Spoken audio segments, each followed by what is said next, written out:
Tapos nandito na yung dalawang aplikante. Pasok na. Bulbulito Bayagyag, saka Tombong. Pasok.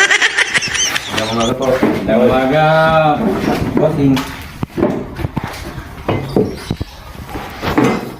Sino ba si Bulbulito Bayagyag? Ako, sir. Tombong.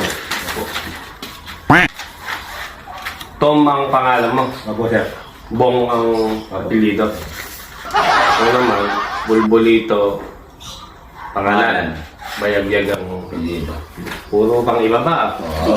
Ilang taon ka nung nagkakapentero? Hindi matino na. 100 years na. Matagal na rin pala. Ano? Oo, tagal na. Kasabayan mo kay lolo ko. Oo.